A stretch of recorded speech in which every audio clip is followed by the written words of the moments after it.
Poborsky, and today I want to talk to you about how a new content strategy that you may or may not have heard about. It's called a content cluster and how that can fit into your strategies. Okay. So I'm going to talk about three things. What is a content cluster, why you want to create these, and what are the benefits. So before we dive into that, I just want to do a short introduction. I am Kristen Poborsky. I am a content marketing strategist and implementation expert. I help my one-on-one clients and students who are healers, coaches, both business and life, dial in their content creation strategy and implement it so that they can attract more clients into their practices. So now that we have that out of the way, let's dive into this. What is a content cluster?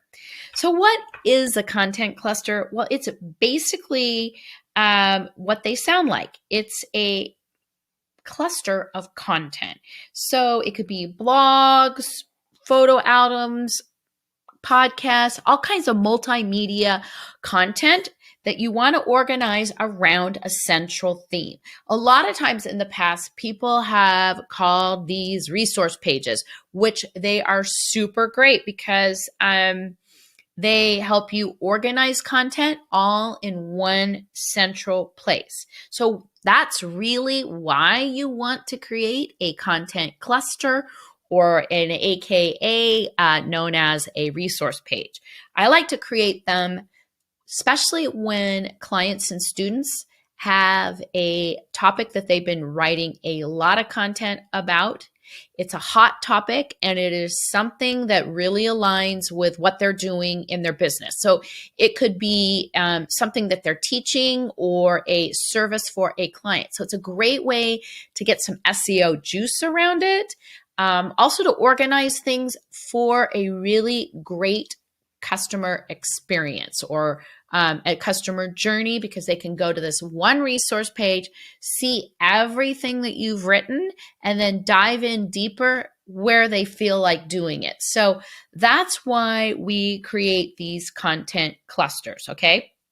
So what are the benefits? Well, again, it's easier for clients and customers because they can go to one place and see everything you've created on a subject and pick and choose what they want to consume. And second reason is, as I mentioned before, it's good SEO.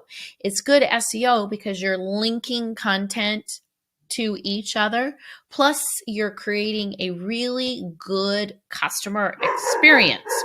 So it's very important that you have that customer experience. It's very, very important going forward. So that's why we want to do that, because we want to keep people consuming our content. I'm sorry, my dog is barking. That's one of the things of working at home. Sometimes dogs bark, but anyways, so it just creates a better experience. They can go to one place, see everything that you have, and you can offer different ways to get on your list, so you can build your list at the same time. So it's all a win-win, not just for you, but also for people on your site who want to learn more and get your help. Okay, so here I'm going to dive into number 3. Here is how do you get started? Okay, so here is my process for getting started. Okay, you're going to decide on a topic, and you're probably going to know what the topic is because it's something that you've been creating a lot of content on. So you've got to have quite a few pieces of content before you can create a content cluster. You could start small and then grow it. I've done that before for clients because we know it's a hot topic and we want to put everything in one place and get some good organic traffic. So you can start small and grow it as you go, but 3 pieces isn't going to cut it. I'd say you've got to have at least 10 to 20 pieces of content on a particular topic before you want to create a content cluster. So decide on your topic. I would then go to my Google Analytics and see what are the best pieces of content on that topic. make that list, then kind of look through where maybe you want to fill in because you might be light on how you, when you start organizing it. So you may need to pull in some other content. It's totally okay to pull in other pieces of content that might not be trending as well, but you might want to take a few minutes and update it a little bit, just so that it's better quality, whatever. Updating never hurts.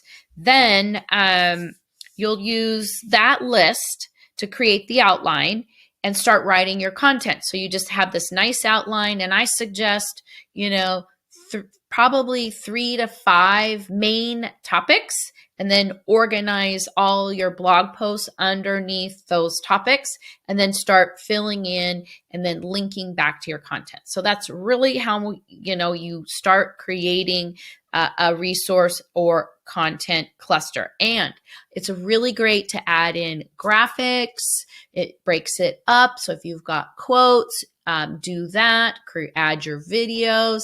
All those kinds of things really help break up these longer pieces of content and make it interesting for people to consume smaller pieces, because they may not want to consume all of it. There may be one topic inside of it that you've created this cluster that they want to just go right to, consume that content, and get more information. So now you know what a content cluster is, the benefits, and how to get started creating them.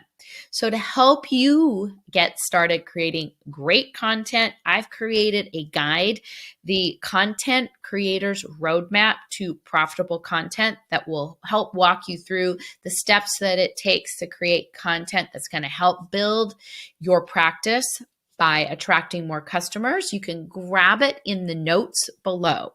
So I hope you found today's video helpful. And if you have, I'd love to have you leave me a comment.